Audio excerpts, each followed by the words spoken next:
If you're looking for a more elegant way to control the audio mixer on your ATEM software, this could well do the trick.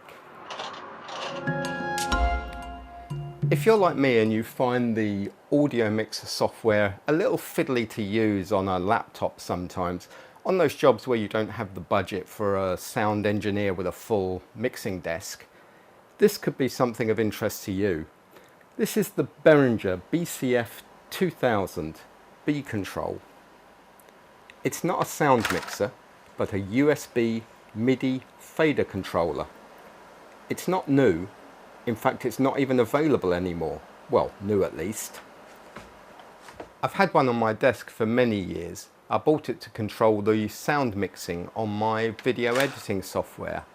And although it worked after a fashion, it really wasn't a practical way to mix sound while editing. It's just one of those nice ideas that really didn't work out in practice. So it sat on my desk for 8 or 9 years just gathering dust.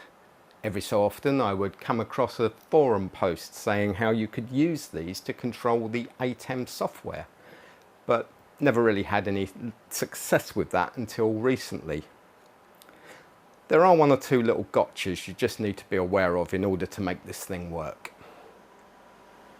The unit plugs in with an old printer style USB type B cable, and the controller end with a regular USB-A type cable at the computer end. This should be plugged in at both ends before powering up the unit and before opening the ATEM software. Now the BCF 2000 has to be set to run in Mackie Sonar mode and is activated by pressing the 4th track button from the left hand side on the top row of keys before powering up. Upon power up, the unit displays NCSO, and it does hold that state next time you power it up, so you should only have to do this the once. Next, you can open the ATEM control software on the computer that it's plugged into, and the interface should now be working. You'll see the motorized faders reset and take the position that matches the current state of the software interface. From this point, you should be able to move the faders to control the first 6 channels on the software mixer, and the far right fader controls the master.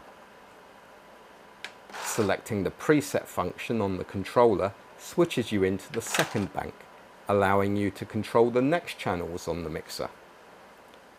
When you switch between banks, the motorized faders assume the new positions. Moving the software faders on the ATEM software mixer also moves the motorized faders on the B control unit.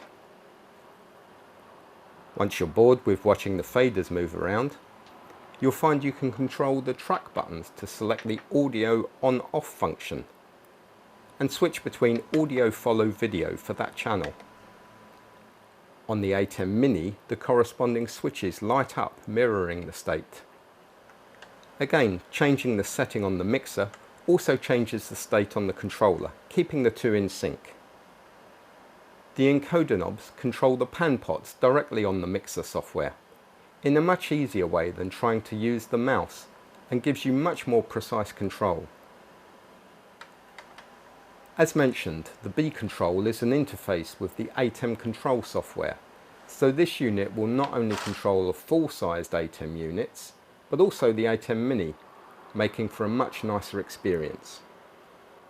Another piece of equipment I also find useful is a little headphone amplifier, also made by Behringer.